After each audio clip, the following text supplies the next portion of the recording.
小伙伴大家好，我是奇喵，欢迎来到魔物鱼玩俱乐部。作为目前该系列的顶尖产品线，这台擎天柱从公布开始就吸引了不少圈内玩家的目光。今天我就结合官方的设计呈现和目前到手玩家的实际反馈，给大家做一期全方面的真实分享，希望能对你的购买提供帮助。今天我们来玩 Europark AMK Pro 系列的大黄蜂电影版擎天柱。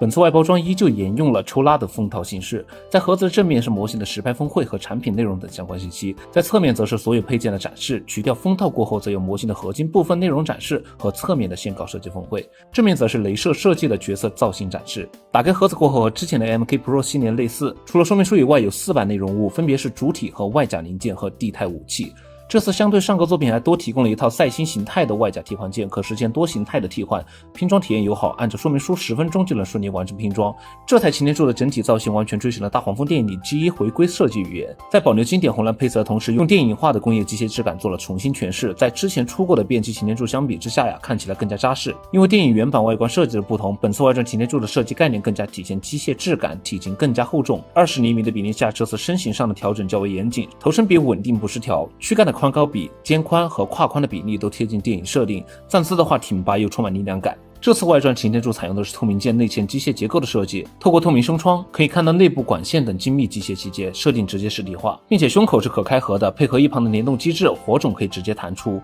可惜胸口没有发光效果这点比较遗憾。胸甲、腰腹等外甲都做了分件镂空，外露的液压杆、齿轮、管线全部都是一体的浮雕，涂装方面都做出了明显区分，结构的走向很舒服。背部脊柱的外形设计很结实并且这次做出了非常漂亮的防穿帮零件，向前屈伸时内部的零件构造使可玩性和外观强度上了一个档次。这种设计同时也放在了大腿的屈膝联动，当模型屈膝时，大腿部分的装甲会随之向下移动回正时则会自动归位。手臂和腿部的外甲也做了大量的分件分割，每一块装甲的接缝、铆钉、刻线都在还原原设定的同时，精准的涂装和材质的配合也很有工业质感。手臂内侧、腿部内侧的机械骨架也完全外露，齿轮使用到了金色和银色的分色逻辑，使得细节清晰可见，甚至连关节处的轴承、管线的布线都做了还原，机械的精密感和厚重感看起来是很舒服的。头雕是这台产品的加分项，相对之前的变漆柱，这次面罩使用到了双刻线的形式，表达其细致程度，天线的比例、眼部的透光设计都非常精准，没有出现头标 Q 版化的情况面罩的金属质感、天线的分色都处理得非常到位。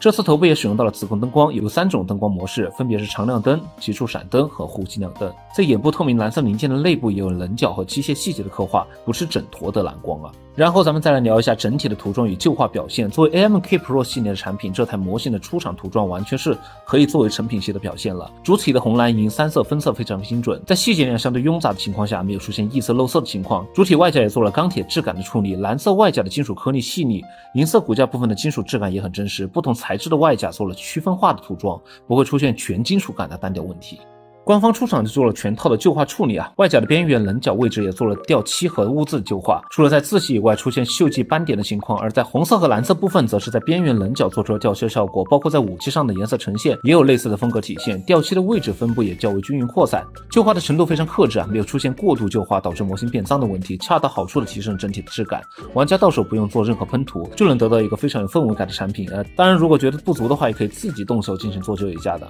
模型除了本体的可动手之外，也提供了6对造型手和2个武器，造型手相对本体的可动手提供了更好的姿态展示。在武器方面，斧子和枪都提供了一定的旧化表现，在枪柄和武器握柄的位置也有插孔，能够让武器把持得更加稳固。同时模型还提供了一套赛星形态替换件，那本身这一个是地球形态相对于胸甲、肩甲和小臂外甲的外观修饰，在2种形态之间可以实现变换。这里我觉得特别有意思是轮胎部分的形态中间部分的机械刻画使得整体的细节更加精致了。地台这肯定不用说了，软管和接头的设计让整体更加贴紧，将模型胯部的防穿帮件取下以后，就可以和支架进行对接，稳固度相对良好。就是在展示可动性的表现和总结中作为本期视频的结尾。作为 AMK Pro 系列的产品合金件的加入让模型的整体质感和重量感大幅的提升了，拿在手里非常有分量，同时合金关节的支撑力非常好，就算是持斧、持枪或者高重心的姿势也能稳稳的站住，不会出现软脚关节松动的情况，把玩的稳固度还是很好的。标配的配件非常良心双形态可动手型，既能实现握拳、持枪等造型，也能做出指示张开的姿势，能量炮和战斧的细节很到位，和主体的适配度很高。专属地台的设计也很贴合产品风格，能够更好的支撑模型，提升展示效果。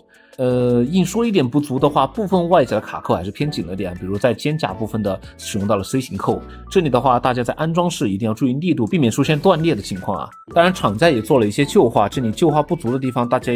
如果是追求极致的战损效果，也可以自己轻微的追加一些涂装。最后的话给大家一个非常实在的购买建议啊，如果你是大黄蜂电影的忠实粉丝，想要一个高还原高细节拿到手通过简单的拼装就能直接展示的擎天柱模型，同时又享受一点拼装的乐趣吧，那这台 Europark MK Pro 擎天柱是非常适合你的。它的电影还原度、机械细节、出厂表现、可玩性在同价位里的同比例产品里，我觉得效果表现是非常不错的。当然如果你是一个纯新手玩家，第一次接触拼装模型，想要一个入门级的产品练手，那这款产品也是可以考虑的，因为它的组装非常简单，不需要太多的时间，不会有太多的拼装门槛，同时也能让你体验到一点高细节的模型的拼装乐趣。但是我们不说变形只聊金刚的事儿。如果你追求极致的变形功能，那这款产品是纯拼装的可动模型，不具备任何变形能力。如果你是想要变形擎天柱，这款产品就不太适合你了。总的来说的话，这台 Europark AMK Pro 大黄蜂外传的擎天柱是一款完成度非常高的拼装模型，它把电影版的擎天柱的机械美感和领袖气场用模型的形式做得非常好的呈现，是一款我觉得诚意很足的产品。OK， 以上就是本期视频的全部内容了，希望能对你的模型购买提供帮助啊！如果你对这款模型还有什么疑问，欢迎在评论区留言告诉我。希望每一个玩具都能成为礼物。我是欧奇喵，我们下期再见。